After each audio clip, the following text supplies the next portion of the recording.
management des transitions, surtout en temps de crise sanitaire, est un défi, je dirais, double, voire triple pour les managers, pour les gestionnaires des entreprises, parce qu'au-delà de ce qui était d'habitude un défi, c'est-à-dire la préparation, l'implémentation, l'accompagnement aussi des équipes, de l'entreprise pendant une période de transition, des grands changements, peut-être une rectification de la stratégie initiale si jamais il y a des choses qu'on peut encore améliorer.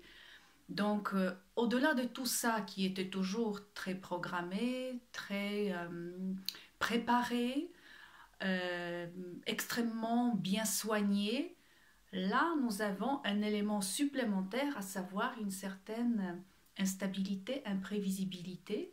L'année 2020 nous a prouvé que du jour au lendemain, pratiquement, le monde entier peut basculer vers les horizons plus ou moins inexplorés, si on peut dire ça comme ça.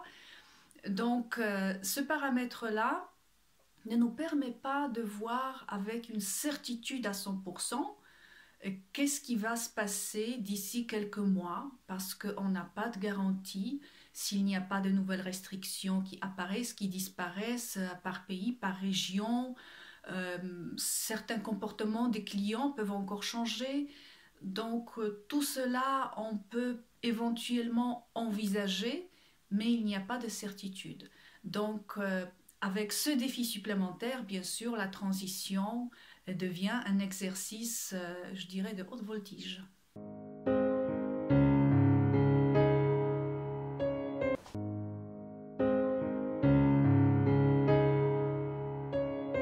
Lorsque nous parlons d'une transition, nous parlons nécessairement d'une certaine période de temps, pas d'un seul instant, quand par un coup de baguette magique, les choses changent.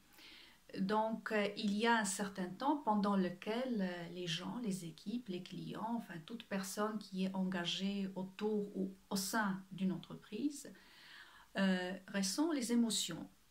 Le plus souvent, celle qui apparaît et qui a le plus d'impact sur le comportement des gens, c'est l'émotion de peur, de la peur, de l'inconnu. C'est très normal pour un être humain de ressentir ce genre de choses. Et face à la peur, l'une des réactions qui sont les plus connues, c'est d'attendre, de se faire discret, en quelque sorte de faire le mort.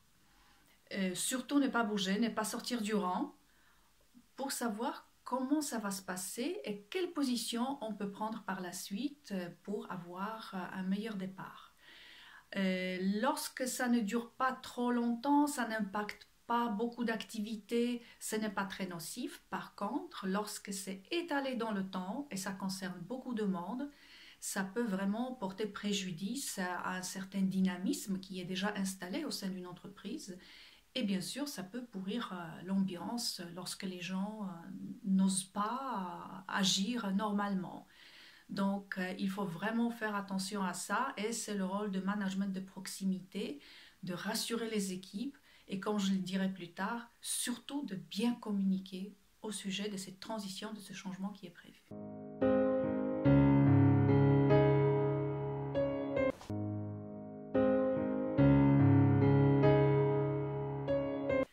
En attendant que le nouvel ordre s'installe, il faut surtout veiller à continuer le travail, à bien gérer les affaires courantes.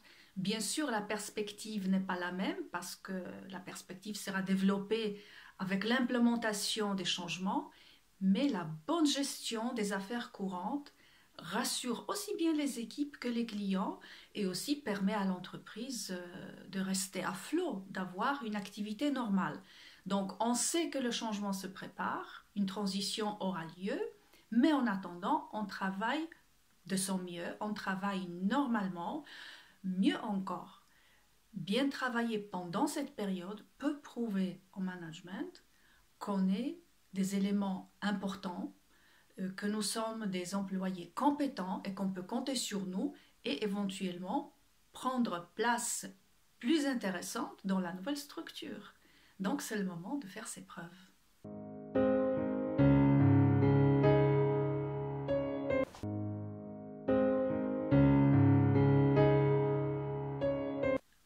je viens de le dire à l'instant, la communication est l'un des éléments clés pendant la période de transition.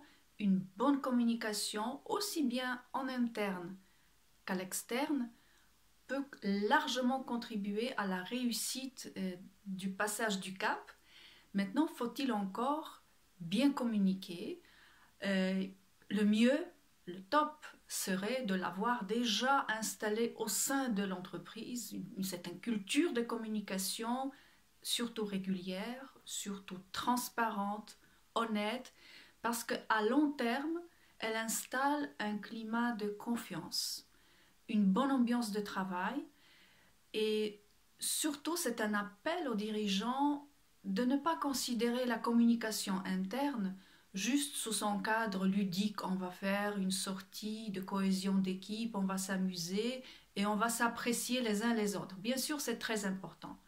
Mais au-delà de tout ça, transmettre les informations, les transmettre au bon moment, avec le langage qui est compréhensible pour les gens qui doivent les recevoir, les informations honnêtes, les informations justes, factuelles, elles permettent justement de tracer la voie et de passer les étapes parfois difficiles en entreprise d'une manière plus facile.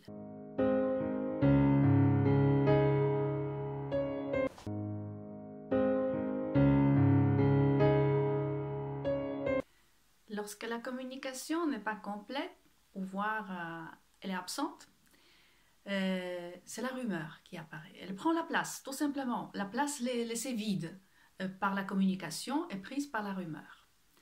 Alors, qu'est-ce qu'il faut faire pour limiter les dégâts de la rumeur? Premièrement, comme je viens de le dire, communiquer en amont, installer une certaine culture de communication, mais aussi avoir cette justesse entre les faits et les paroles. Ça veut dire, on annonce quelque chose et la réalité suit. Du coup, la rumeur qui est apparue entre-temps disparaît d'une manière totalement naturelle parce qu'il y a une cohérence entre ce que les gens ont entendu et ce qu'ils ont vu sur le terrain. Donc, il y a cet élément-là. Parfois, et c'est une situation un peu plus compliquée, il y a des choses qui ne sont pas encore très claires, qui ne sont pas encore totalement décidées. Et donc, on commence à entendre les bruits du couloir, qu'il y aura ceci, qu'il y aura cela. Que faire dans ces situations? Bien sûr, on communique sur ce que l'on sait et il faut aussi avoir le courage de dire « nous ne savons pas encore ».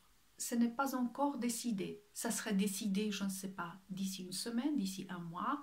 Comme ça, on cadre la perspective et les gens savent qu'il y a encore une période d'incertitude qui va durer, par exemple, 2 ou 3 semaines. Et après, les choses vont être plus claires. Donc, du moment où il y a une date quelconque, sans nécessairement annoncer ce qui va suivre à cette date, les gens ont plus de facilité à l'attendre.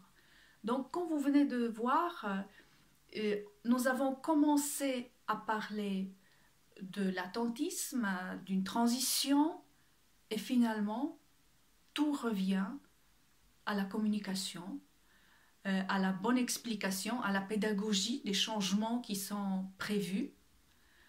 Donc, autant donner l'importance et les moyens à ce volet-là pour réussir toute transition, pas seulement en temps de crise sanitaire, pas seulement en temps de crise tout court, mais toutes les transitions que l'entreprise et notre vie en général subit avec le temps.